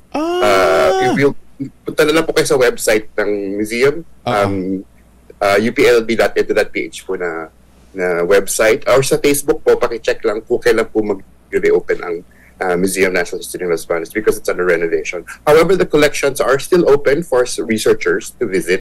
There's also yung Dr. Solis Veterinary Anatomy Museum is also quite open, which is also part of UPLB. And also meron din po kami yung Sining Makiling Gallery po sa UPLB, which is actually has a feature of art now. So marami po pwede pa naman bisitahin sa Los Baños bukod po dun sa Natural History Museum. Mukhang ang mga ibon natin at saka mga koleksyon hanggang website na lang ha. Hindi naman yan. Kaya kinakailangan. Under renovation po, pinapaganda po actually. At saka kaya ho natin ginagawa ang ganitong educational campaign para makatulong din po ang ating mga kababayan. Anyway, umpisa natin sa ibon. Doc, balikan ko lang. Bakit nga ba ang mayna ay nagsasalita? Yan po yung klase ng ibon na may ability po from mimicry. So yung mimicry po yung ability kumaya po ng mga sounds na naririnig po nila. So may mga ibon po talaga na tawag natin mimics, na ginagaya po nila yung mga kanta ng ibang ibon. Pero ito pong mga mayna at saka po yung pikoy, kung natatandaan nyo po, meron tayong ibon na tinatawag na pikoy. Yung blue-nape parrot, and of course, meron po siya mga ilang kamag-anak pa mga marami po tayo klaseng loro sa Pilipinas. At yung pikoy po, mas magaling po yun manggaya ng talaga? Gaano kalaki ang pikoy ni Binoy? Ang pikoy ng mga Pilipino. Kasi hindi ba maraming variety ng species ng pikoy? Meron po tayo yung azure-back at saka yung blue-nape parrot. Yung na-mention nga po yung Zambales, yan pong Subic at saka Zambales po ay an important area for the breeding grounds of the blue-nape parrot, especially on Luzon, yung tinatawag natin Tanignathus luzonensis. Kaya nga pinangalan siya sa Luzon because yung subspecies po niya ay doon nakikita sa Luzon. And unfortunately nga, it requires large trees kasi ang mga loro po ay cavity nesters. So kailangan po nila ng malaking puno na may butas para mangitlog. Tapos yung pong kinakain nila karamihan ay prutas. And nakikita din po sa gubat. So importante po talaga yung gubat natin sa Luzon, especially po sa Zambales para mag-survive po yung mga ibon katulad ng blue-nape parrot, which is one of our largest parrots or loro. Katulad din po ng katala. Katala po dati, buong Pilipinas po yan nakikita ngayon. Mas nakikilala po siya sa Palawan, especially dun sa Rasa Island. Pero pansinin niyo po, meron sa Bataan na ang pangalan po ng lugar ay Abukay. Abukay po is also the ibon pala yan? Philippine kakatu. Akala ko ang Abukay is just a town. It's actually a bird pala. Tapos doon po sa lugar na yan, yung area ng Bataan po, marami. Sinamention yun na po kanina yung Kawayan. Diyan naman po nakikita isa pang rare na ibon o endangered na ibon, yung green-faced parrot finch. Na tinatawag natin mayang kawayan. So isip natin maya, kulay brown, maliit. Meron po tayo kulay green na may pula ang buntot. Ang ganda-ganda po niya. Tinatawag natin mayang kawayan. Specialist naman po siya ng kawayan. Kaya importante din po yung mga stands ng kawayan kasi yun po yung kinakain ng green-faced parrot finch. Okay. Kahit anong klase ng kawayan, pwede siyang mag-thrive? May special, yung seeds po kasi di ba bihira po ba mamulaklak at magbunga ang mga kawayan. Kailangan po natin maraming kawayan para magbunga po kasi yun po yung kinakain nila, yung seeds po ng kawayan. Tapos meron po kayo na-mention kanina, yung Mindoro pine. Meron naman pa tayong ibon na tinatawag na red crossbill. Para po din siyang maya na ang tuka po nakakross. Kasi yung kinakain naman po niya yung buto yung pine seeds na nasa pine cone. So very specialized po siya talaga for feeding on pine seeds. So kailangan din po natin yung mga, kasi lahat po na yan magkakaugnay. Yung ibon po na kumakain, nagkakalat po ng buto, so they help disperse the seeds as well as provide food for these birds. Kaya parang sabi ko nga, ang marang hindi ho itinatanim sa Mindanao yan. Ang nagtatanim ho niyan, ibon. Yan, ha? Subukan ho nyo magtanim ng marang. Tingnan ho natin kung magtatribe, no? Pero magugulat ka.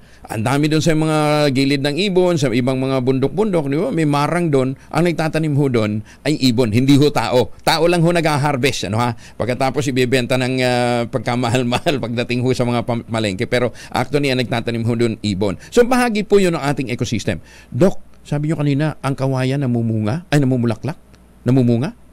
At what? Opo, so isa po yan kaya po yung green-faced parrotfinch, po yung specialization niya is to feed on the seeds of yung kawayan. Actually, marami kasi po tayong parrotfinch. They're also very dependent on other seeds of these kawayan. Mga mountain species po ng kawayan, like po yung katulad po ng green-faced parrot. Pero pa yung Mindanao parrotfinch, nakikita lang po sa island of Mindanao. Mas marami po kulay yon. So, importante po talaga na protektahan natin lahat ng habitats, not just the forest but also these stands of bamboos in highlands. Okay, kanina sinasabi ho ninyo, pinakita ho natin, isa sa mga endangered species ho ng ibon sa Pilipinas, yung hornbill, ano ho? Yes po, ito katulad po nasa picture sa likod ko at saka po yung hornbills, we have 11 species in the Philippines. All of them are endemic. Dito lang po nakikita sa Pilipinas at wala nang iba. So, very special po tayo for the hornbills. Kasi bukod tangi po na sa Pilipinas lamang nakikita yung mga species natin. Okay. Unlike po sa ating ASEAN neighbors, they share the species among them. Tayo po talagang yung mga hornbills natin sa Pilipinas lang. Two of which, of course, are critically endangered, the Sulu hornbill and Walden's hornbill from Negros Panay. So, importante po protektahan natin ang ating mga gubat. Sila din po kasi yung nagpapaganda ng gubat. So yung mga secondary forest po, nagdadala po sila ng mga tinating primary forest species, yung mga malalaki po yung buto katulad ng duguan, karagumay. So nai-improve po nila yung forest. So that's ang tawag po sa kanila ay farmers of the rainforest. I see. So ang hornbill are the farmers of the rainforest. O nga naman kasi mahirap kaya magtanim sa taas ng bundok. Doc, bakit ang haba ng bibig ng hornbill? Why is that? So yung specialization po talaga na yan. Actually, mukha po siyang heavy pero actually magaan po yan. So there's a network of struts. Very hollow po yung bill nila. Para po nga pang reach po yan para po yung mahabang forceps. Kung kayo pagkukuha kayo ng bubas, gusto nyo meron kayong pangkuha na forceps sa dulo. So very delicate po yung pagkuha nila ng mga fruits doon sa dulo ng branches ng mga puno. Katulad po ng baliti. Ang baliti po pag kinuha na mabilis madurog. So ganoon din po, very delicate po yung kanilang tukato. Parang fruit picker po siya. So ibig sabihin, kaya mahaba yung kanilang bill doon parang doon nila ini-store habang lumilipad sila, ganun ba 'yon? Hindi pangkuha po ng mga pangkuha lang. Katulad po din yung sa duguan, yung nakita nyo po yung nutmeg. Para po, dehiscent fruit po yan, parang malaking mabolo. Pero pag bumuka po, andun sa gitna yung aril, yung kinakain mismo ng ibon, yung nagiging mace. So kailangan po delicate na parang malaking forceps po yung pagkuha nun. Kasi pag bumuka po yun, pag nahinog, saka lang po bumubuka, pandukot po nila yun ng mga buto na yun dun sa prutas na yun. So, tapos meron po silang malaking cask. Napansin nyo po, yung tawag na cask yan po ay support dun sa, kasi nga mahaba po yung tuka, kailangan po ng ridge ang support. Dahil meron din po siyang cask, minsan ho nagdi-develop na siya ng mas malalaking cask na elaborate po for other purposes, for panligaw. Akala ko aesthetic lang ng ibon yun.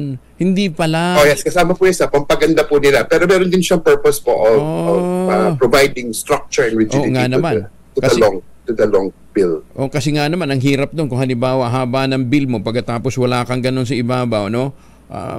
Pahirapan, galing talaga. Ang support din po. Tsaka pansin niyo po yung mata niya, nakadiretso. Kasi po yung ability niya to see the tip of the bill. Kasi nga yung parang forceps yun, mahaba po siya. So kailangan kita din niyo po na mamanipulate niya yung nasa dulo ng kanyang tuka. Kaya parang very forward-facing po yung eyes, tsaka may pilik mata po sila. Dok, naaalagaan daw ba yung mga ibon na nagpo-produce ng bird's nest, yung ginagawang soup? Pwede bang marami po kasing klase. Swiftlets po yan. So, they are usually cliff or cave nesters. So, kailangan po nila kaya po pumapasok sila sa mga kuweba at saka mga cliffs o overhangs. In some places po, natutunan po silang i-attract using calls. So, may mga recording po ng calls. Tapos, parang may mga buildings pong ginawa ngayon mostly around Malaysia and Indonesia na kung saan po nakikita tong mga edible nest swiftlet. Meron po tayong similar species called Germain swiftlet na nakikita po sa Palawan at saka sa may areas po ng Panay. Yun po, naturally nagne-nest po sila sa mga caverns or caves. Tapos meron po tayong tigakuhan yan. Ginagamit po nila mga bamboo na scaffolding. Tawag sa kanila burador. So talaga buhay po talaga yung pagkuha may seasonality lang po yun. Hindi basta-basta kukuha ng gawa na nest kasi kailangan po ay tapos nang gamitin yung ipon so para pwede nyo pong kuhanin. Hindi po pwede yung may laman pa na sisiw. Kasi nest po yun talaga. So parang it defeats the purpose kung kukolektahin nyo na may laman. So, kailan pag wala pong laman yung bakit nga hindi natin sila i-culture, Doc? Bakit nasa wild pa rin tayo? Samantalang ang ibang bansa, meron ng programa sa pagkukulture. Ang mahal ng bird's nest Di ba? So, pwede natin i-export. Bakit? It's actually called white gold because of yung puti po kasi na class A, yun po yung pinakamahal. Actually, yung sa atin po ang mas mahal. Yung galing pong Endido. Kasi parang meron na po tayo tatak Pinoy na mas maganda po yung uri na galing Palawan. So meron naman pong mga traders within sa Philippines po. Yun nga lang po yung hindi pa ko masyado na nakaka-take hold po yung tinatawag na edible nest swift farming na magpapagawa sila ng mga building tapos na-attract po nila yung mga ibon para dun po mag-nest sa loob ng building. Mas madali po silang i-harvest. So wala pa yun? Of course, wala pa yun sa buong mundo? Wala pang ganung programa? Yung edible nest. Meron naman po. Meron na po talagang farming system. Especially po sa other Southeast Asian countries. Bakit wala sa atin? Meron, may nagbabalak po magsimula. Hindi ko lang po kasi kailangan din po natin ng mga permiso para gawin kasi it's still a wild animal. So, hindi ko basta-basta ginagawa siya. So, I think may mga programa po sa Palawan for that kasi karamihan po ng Germain swiftlets are in Palawan but also mahirap po mag-attract ng wild dun sa farming area. Okay. Doc, I hope you can find time again na makasama ho namin kayo sa iba pang mga programa para ma-discuss ho natin itong mga opportunities and kung bakit natin kinakailangan protektahan talaga ang gubat at ang ating mga ibon. In the meantime, Doc, thank you for joining us again and thank you for waking up early. Magandang umaga po. Maraming salamat din po sa opportunity. Thank you. Si Dr. Juan Carlos Texon Gonzalez ng Animal Biology Division, Institute of Biological Sciences, dyan po sa University of the Philippines sa Los Baños, Laguna. Isunod muna natin si Grace Castañeda mula sa Pag-asa. Grace, good morning. Yes, good morning din po Sir Angel at sa ating mga taga-subaybay. Sa kasalukuyan nga po si Bagyong Jenny ay bahagyang humina ngunit nasa typhoon category pa rin po ito at patungo nga ito dito sa bahagi ng southern Taiwan kung saan ngayong araw din po yung nakikita natin or hindi na po natin nakikita na maglalaan po ito sa unang bahagi ng ating bansa but ngayong araw po yung pinakamalapit nito dito sa area ng extreme northern Luzon kung saan nga po ang taglay nitong lakas na hangin ay 150 km per hour malapit sa sentro at bugso ng hangin na umaabot sa 185 km per hour. Ito'y kumikilos pa west-northwestward sa bilis na 10 km per hour at dahil nga po mas malapit na ito ngayon dito sa area ng extreme northern Luzon ay meron tayong nakataas na wind signal number 3 sa bahagi yan ng northern portion ng Batanes. Samantalang wind signal number 2 naman sa rest of Batanes at northern portion ng Babuyan Islands. At wind signal number 1 naman po yung nakataas sa nalalabing bahagi pa ng Babuyan Islands, northern portion ng mainland Cagayan, northern portion ng Apayao at ng Ilocos Norte kung saan yung mga areas na nabanggit natin makakaranas po yan ng mga malalakas na hangin na dulot ni Bagyong Jenny. So pag-iingat po para sa ating mga kababayan dahil yung mga malalakas na hangin na ito ay maaaring magdulot ng damages lalong-lalo na sa structures na gawa sa light material. Samantala, sa mga pag-ulan naman po ngayong araw makakaranas ng mga malalakas na pag-ulan ang area ng Batanes at yung northern portion ng Babuyan Islands hanggang bukas po yan. So pag-iingat para sa ating mga kababayan sa banta ng mga pagbaha at pagguho ng lupa. At ayon nga po dito sa ating latest forecast track analysis, si Bagyong Zenny ay generally kikilos pa west-northwestward in the next 12 hours at posible din po itong lumabas ng ating area of responsibility bukas ng hapon o gabi. So, continuous monitoring po tayo dito kay Bagyong Zenny. Samantala, ngayong araw naman po, malaking bahagi pa rin ng Luzon yung makakaranas ng mga pag-ulan.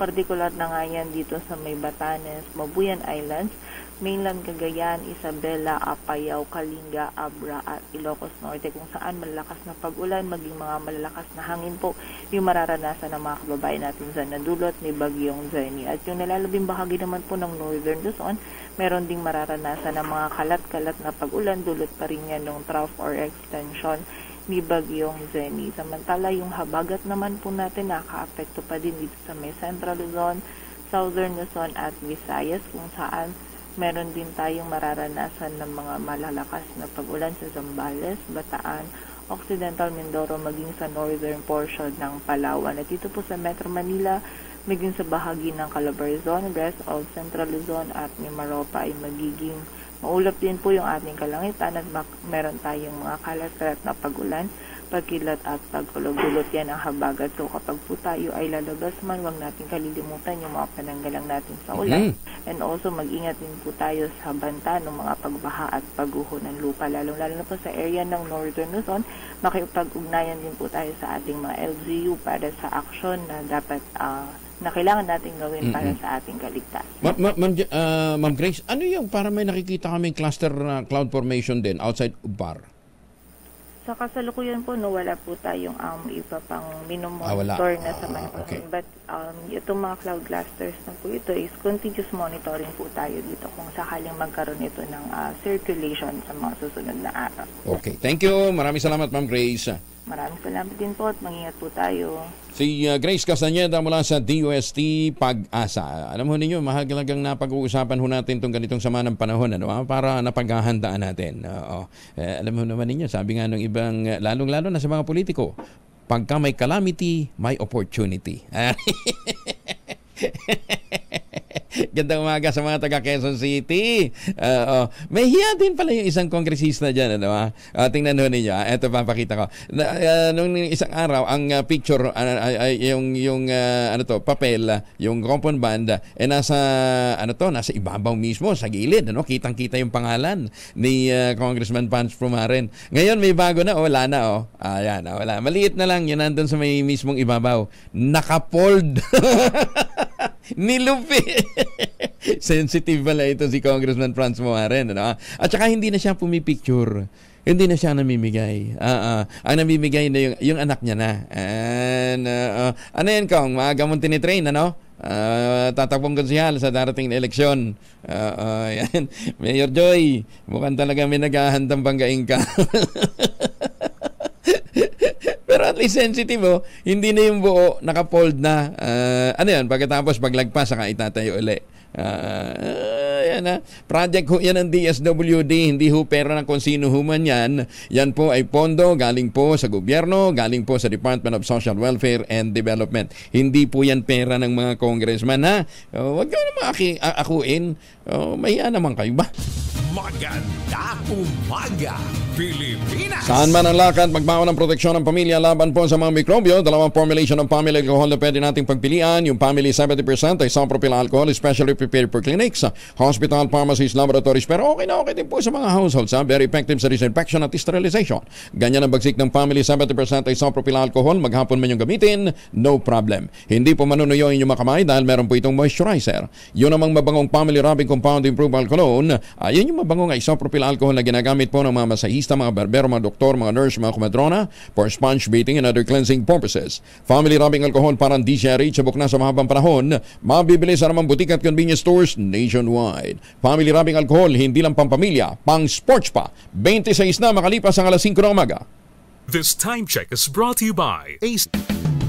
Umaga, Pilipinas. Worried bang mga teacher kung nawalan ho ng confidential and intelligence fund ang Department of Education? Mamaya, malalaman ho natin yan sa ating panauhin. Pero babatiin ko muna ng happy 55th anniversary ang mga miyembro ng Tau Gamma Pi Fraternity. Ayan, ha? Sa lahat ho ng mga Triskelion, magandang umaga at binabati ho kayo ni Congressman Jose Bong Tevez Jr. Magandang umaga ho. Itong mensahe ni Congressman Bong Tevez para ho sa mga miyembro ng Tau Gamma Pi Fraternity.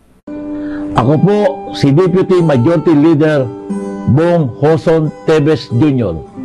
ay bumabati sa kapwa ko Triskelion ng happy 55th anibersaryo ng ating kapatidang Tau Gamma Pi Fraternity. Maraming nagdaang pagsubok sa ating mga kapwa kapatid. Maraming mga nagdaang hindi maiwasan, kalamidad at ano paman. Pero tayo po na mga kapwa ko Triskelion. Bagong impormasyon kasama si Kuyang Angelo Palmones. Magandang umaga, Pilipinas! Ayan, maraming salamat na Congressman Bong Tevez and congratulations ho sa mga elders ng Tau Gamma Pi Fraternity. Ito ho hindi fraternity, coalition, Teachers Dignity Coalition. Ang chairman ho naman nila ay si Ginoong Benjo Basa. Sir Benjo, magandang umaga po sa inyo. Kumusta na ho kayo? Yes sir, hello, good morning po at mabuti naman po tayo. Oo, teka muna, maraming private school ang bumalik muna pansamantala sa blended kasi nga maraming may sakit. Ano observation nyo sa public school? So far naman po, wala naman kaming ganyang malaking observation, although may mga may mga report din na may mga bata din na nagkakasakit po sa atin sa public at mga may sore eyes. Meron din mga may sore eyes po. Ayun, sore eyes. Oo. Madami? Madami? May mga ganun pong observation, may mga kwento, pero hindi naman siguro alarming yung number. Unlike yung isang case dyan po sa Pangasinan yata last week. Pero dito po sa NCR, sa mga kwentuhan namin, kasi halos sa everyday meron kaming mga consultation with our leaders. Maganda ngayon kasi na lang online, pwede na. Okay. Anyway, hindi yun ang dahilan kaya kami napatawag. Tinanggal, babawasan yung CIF ng DepEd. Will it in any way affect the services ng mga teachers? At tingin namin hindi, ever since naman yan ang aming paniniwala, kasi ever since then ay wala namang ganyan sa Department of Education,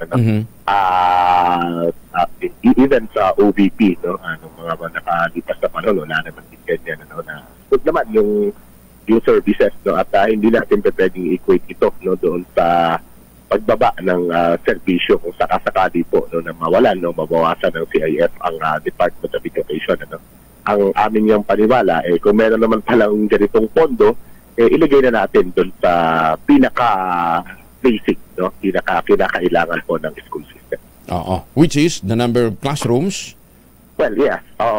Classrooms. Although maliit lang yan, Sir Angelo, pag sinuma natin yung 150 million, ilang classroom lang ang magagawa niyan, still makakatulong pa rin, kasi ang sinasabi niya ho namin dyan, kung meron ganito, ita-translate natin ito into classroom expenses, hanapin natin yung pinaka-nangangailangan ng mga schools. Ang dami nating eskwela na gano'n, walang bubong, walang classrooms,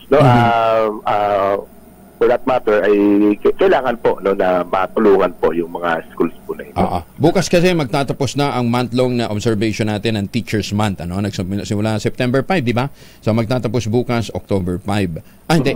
Tama ba? September 5? Yes, sir. Okay. So October 5. Kaya ito, paalala din natin sa mga teacher. Benjo, kaya kami napatawag din. Meron isang teacher na nampal ng estudyante, nagkumatos yung bata. Patay. Opo.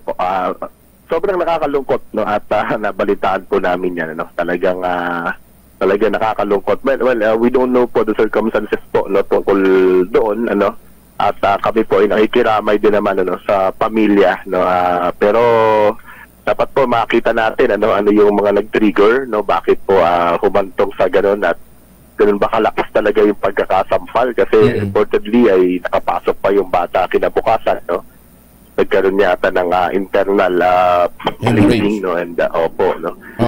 May mga ganun pong circumstances, no. Kami naman po, hindi naman po namin in any way ay i-tolerate, no, ang aming mga kapatid na makagagawa po ng mga ganito po, no, na kung sakasakali. But of course, no, yung due process dapat maibigay po natin doon na sa ating teacher po. Pero, Sir Benjo, talaga ba tumitigas din ang ulo ng mga bata ngayon dahil wala ng corporal punishment? Kasi isa po yan sa... Di ba? Inabutan, yes, sir. Inabutan mo yung pinapatayo ka sa harap ng pisara o kaya sa likod, sa likod ng pinto, di ba? O kaya pagka medyo outstanding ka, yung ka sa labas. Marami po tayong dinanas dyan nung tayo elementary. Even nung high school, sir, no? Pinapalo ka, pinipingot. Pero ako natuto akong sumalo, kaya nung sumali kami sa softball team, kayang-kaya kong sumalo kasi nasasalo namin yung eraser pagka tinatapon sa amin, di ba? Ang galing kaya namin. Oo. Marami tayong skills. Well, siguro yun naman yung paano namin sa ating gobyerno, in particular sa DepEd, na balansahin ito, no, kasi hindi naman po namin sinasabi, no, na karapatan ng mga teacher ang mamalo ng bata. Wala namang studies na nagsasabi na maganda ang dulot nito, no. Pero meron pong mga studies at observations po, no, na at solid po ito, no, na kapag hindi po nakakapag-impose ng disiplina ang teacher sa classroom, talaga po hindi matututo, no, yung mga bata, no. At yan isa sa mga dahilan, no, Sir Arelo. Kasi ngayon, yung mga bata natin parang spoiled, di ba? Hindi ka ba pwedeng sumigaw, no? Hindi ka pwedeng magpukpok sa mesa, no? Dahil lahat ng yan ay pwedeng ma-consider na abuse, no? So, hindi exaggeration na. Nasa po yan talaga, no? Nandun yan sa ating child protection policy, no? And even dun sa anti-child abuse law, kasi everything that demeans, no, a child, no, is considered abuse. Diba? Medyo, ang liit po, no, ng demarcation line between imposing discipline and yun nga, no, yung abuse, no. So parang talong-talo si teacher, nakatali yung kamay niya. Kaya chances are, ang ginagawa po nung ating mga teacher, pabayaan na lang. Kasi mag-disiplina siya, magagalit siya, hampasin niya yung lamesa, and everything, in the end, madedemanda siya. Alam niyo, Sir Angelo, no, nung nakaraan, meron na pong isang panukalang batas, no, tungkol po diyan, ano, na kumikilala, no, o bibigyan din ng protection, ano, yung ating mga guro, no, sakasakali. Kasi wala talaga, no. Ang Department of Education, pag nagkaroon kami ng ganitong problema, no, for instance, ang DepEd agad ay paano ko ba sabihin ito? Kampi ka agad, no, dun sa nag-aakusa, no, kasi parang ang lumalabas, DepEd ay prosecutor kaagad, no. Well, this is a case, of course, no, and that may good facilitate, no, yung mga kaso po na ito, no. Alam, daming sususpinde, diba, daming teacher na merong ngayong formal charge, no, tungkol dito, kahit sa mga maliliit na bagay na sana ay pwedeng pinag-usapan, no, pwedeng well, gaya ng sinasabi ko, hindi po namin na i-tolerate, no, yung mga teacher natin na nagkakamali at lumalabis, no. Pero yung mga may mga bagay na negotiable, di ba, sa natin, no, na hindi natin pwedeng sabihin natin na pag-usapan na lang. Pero mga maliliit. Sana idaan sa due process. Tamang due process. Exactly po. Opo, yun po lang yung hapol namin. Sige. Sir Benjo, maraming salamat, ha. Thank you for joining us. Magandang umaga. Opo. Magandang umaga at maraming salamat po sa opportunity. Si Ginoong Benjo Basas ng Teachers Dignity Coalition, samantala nahaharap na sa kasong kriminal ang teacher sa Antipolo City na sumampal daw sa kanyang grade 5 student at namatay din kalaunan. Inihanda na ng Antipolo Police ang kasong homicide laban kay teacher Mirasol Quizon. Kaugnay ng paglabag sa Special Protection of Children Against Abuse, Exploitation at Discrimination Act.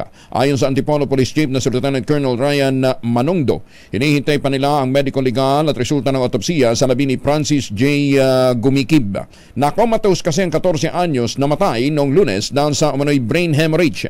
Pero pinabulaan na naman ni teacher na sinampal niya ang estudyante. Iginit nito na tinapik niya lang sa pisngi ang bata. Medyo malakas yata ang tapik na yun, ano ha? Nagkomatose. Anyway, hintayin ho natin yung resulta po ng autopsy para magkaalaman. Samantala, 21 anyos naman ang miyembro ng LGBTQIA+. Haba, no ha? Na umuni inaabuso ng mga magulang, ni-rescue naman ng Quezon City LGU. Detalye mo na kay Mal Gonzalez sa Rich Bal. Good morning, Kuya Angel. Nasa pangangalaga na ngayon ng Grupong Pantay, isang organisasyon ng mga LGBT, ang 22 anyos na residente na humingi ng tulong sa pamamagitan ng social media dahil sa umano'y nararanasang pang-aabuso ng kanyang sariling mga magulang. Kagabi sa direktiba ni Quezon City Mayor Jay Belmonte ay ni-rescue ang hindi na pinangalanang miyembro ng LGBTQIA+ sa kanilang bahay sa Quezon City. Sa reklamo ng itinago sa pangalang si Pao, sinasaktan daw siya ng sariling magulang at pinagbabawalang lumabas ng bahay. Dahil sa paghingi ng tulong sa pamamagitan ng Twitter o X ang biktima, ay agad nagkasanang operasyon ang lokal na pamahalaan katuwang ang Quezon City Police District.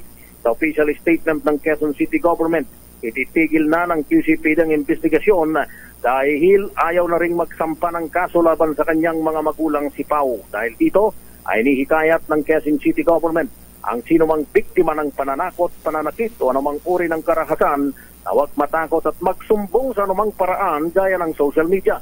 Giit ng LGU, walang puwang sa Quezon City ang pagmamaltrato at anumang uri ng karahasan laban kanino man, anuman ang kanyang kasarian, relihiyon o katayuan sa buhay. Para sa kauna-unahan sa Pilipinas, DZRH, ako naman Val Gonzalez, tuloy-tuloy sa pagbabalita, tuloy-tuloy sa serbisyo. Sama-sama tayo, Pilipino. Maraming salamat, Val. Samantala, balik na sa paggamit ng batuta at pito ang mga pulis. Bahagi ng kanilang pagbibigay ng seguridad sa publiko. Kinumpirma ni PNP Chief Director General Benjamin Acorda na naglabas siya ng direktiba sa pamamagitan ng isang memorandum.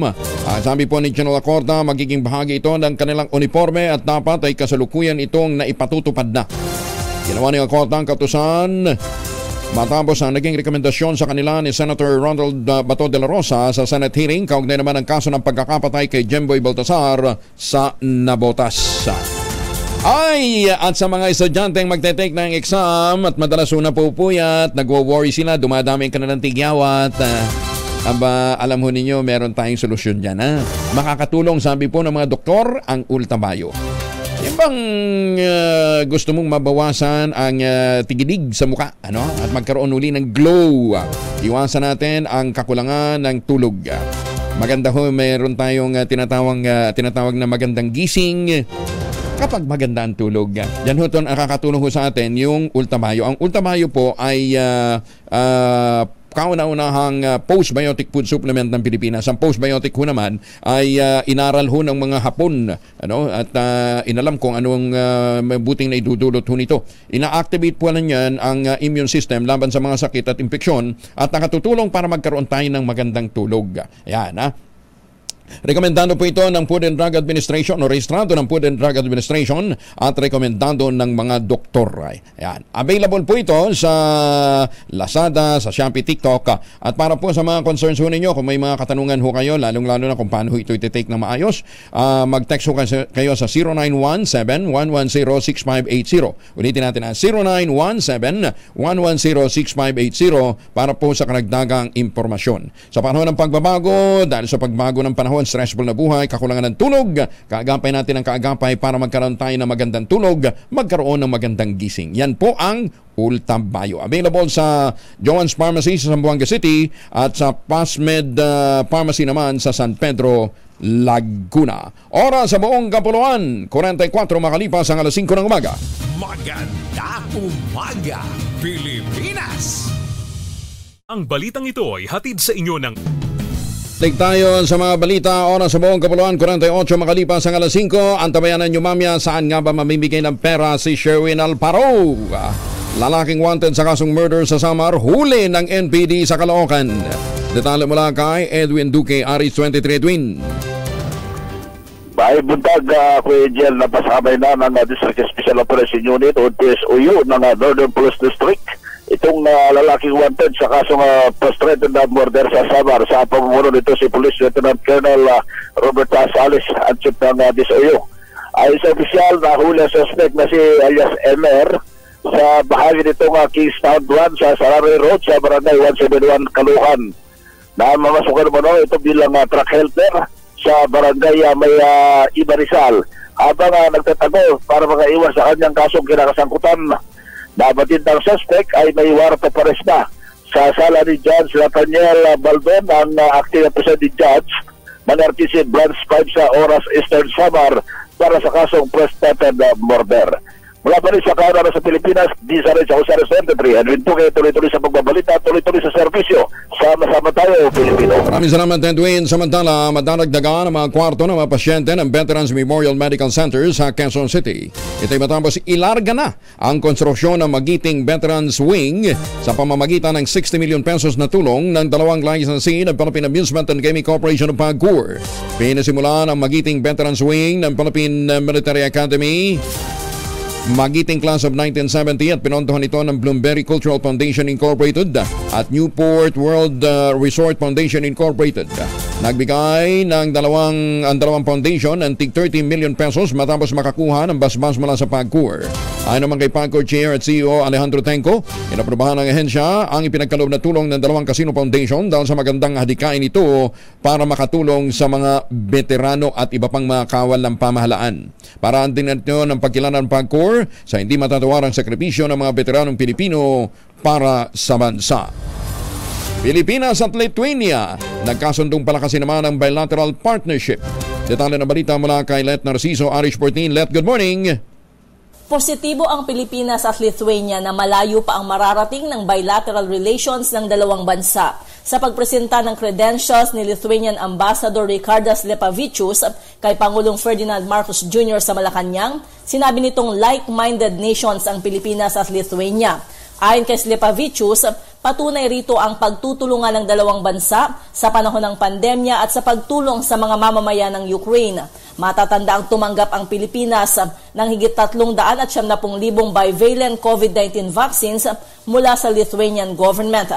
Dagdag ng ambassador, bilang mga miyembro ng European Union at ASEAN, parehong nauunawaan ng Pilipinas at Lithuania ang global challenges na naging daan sa pagiging magkatuwang nito sa pag-unlad. Sinang-ayunan ito ni Pangulong Marcos na nangako ring patuloy na isusulong ang pagpapalakas sa bilateral partnership ng dalawang bansa. Formal na naitatag ang diplomatic relations ng Pilipinas at Lithuania noong December 15, 1991. Para sa kauna-unahan sa Pilipinas, DZRH, ito si Let Narciso, tuloy-tuloy sa pagbabalita, tuloy-tuloy sa serbisyo, sama-sama tayo, Pilipino. Maraming salamat, Let, at magandang umaga kay Ambassador Harry Angping. Ambassador, ingat po kayo, ha? U.S. House Speaker Kevin McCarthy sinipa sa pwesto sa botong 216 na yes, 210 ang no. At kauna-unahan po ito sa history ng Amerika. Balupit, ano? Antabayanan po ninyo mga detalye mamaya, ha? Flash Report. Flash Report. Oras mo na sa buong kapuluan, alas 5:52. Pilipinas. At muli ang ating paalala, ha, 20 units na lamang po ang natitira dito po sa proyekto ng J Tower 2. Inaalok po sa atin ng Westchester Realty, 20 units na lamang po. At dahil nga po Berman, sa kanilang alok ay 50,000 pesos down payment, habol na ho kayo. Tawag ho kayo sa 0996-501-5555 o dili kaya sa 0947-434-5555. Maraming nagkukumahog. Kasi nga naman, saan ko naman nakakita na labi pa lang, panalo na. Para kang bumili ng unit sa isang 5-star hotel. Plus yung mga amenities na pinaganda dahil nga po sa pagbubuhos ng mahigit 300 million pesos ng Westchester Realty para mapaganda ang mga pasilidad ng GE Tower 2, makapagbigay ng tinatawag na affordable luxury with convenience. Pagka nag-swimming ka doon sa rooftop, kinakailangan ng grown ng mamboboso. Nasa rooftop kataas kaya. Si Superman lang pwede manood sa'yo. Ayan, medyo kung gusto naman private. Meron ibang pasilidad sa loob ng fourth floor naman. Ayan, nandun naman yung swimming pool. Ito pa rin ang pangarap na magkaroon ng sariling bahay sa presyong abot kaya. Ang sabi ho ni Ginoong Nico Valencia, stop renting, start owning. 20 units na naman pong natitira.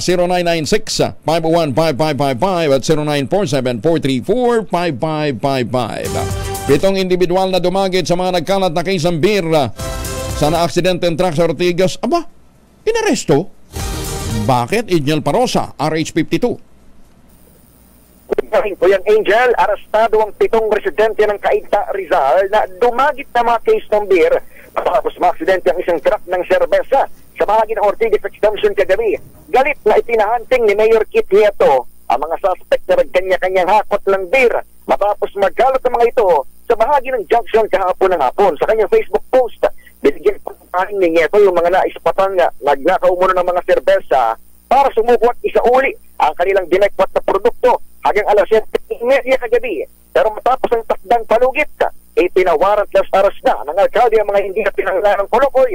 Ang ilan pa raw ay nanamantala para gawing paninda ang mga tinangay. Pinagsabihan din niya ng traffic enforcer na dapat ay nakatokang magbantay sa pinangyarihan ng aksidente. Nagdulot ng pagbagal sa Ortigas pagbagal ng traffic sa Ortigas hanggang sa Pasig City at nasabing self-accident ng isang 10-wheeler truck na nakilidi naman sa mga motorista. Para sa kauna-unahan sa Pilipinas, DZRH, ito si Edniel Parrosa. Tuloy-tuloy sa pagbabalita, tuloy-tuloy sa serbisyo. Sama-sama tayo, Pilipino. Hindi na nakuha isa uli ng iba kasi nalasing. Mga loko ha. Sa halip na tulungan, pinagnakawan. Ay, nako. Susunod ng 2x2 sa ACS Balita. Kuya Angel po, si Angelo Palmones, nag-iwan sa inyo na isang magandang umaga. Magtanim ng kawayan para sa kalikasan at kabuhayan. Ang ating quote of the day ngayong araw nito ay hango po kay Alexander K. Tranfor. Naalam natin sana kung teacher ba si Alexandra, pero dun sa mga nabasa ho natin, mukhang walang malinaw na kung ano yung kanyang background. Pero sinabi ho ni Alexandra, the best teachers are those who show you where to look but don't tell you what to see. Para bang tinuturuan tayong magsulat pero hindi tayo sinasabihan kung ano lang dapat na isulat.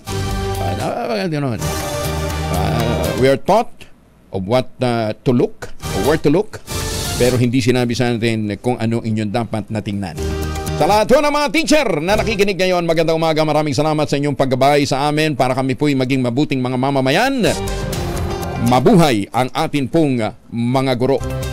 ACS Balita, susunod na.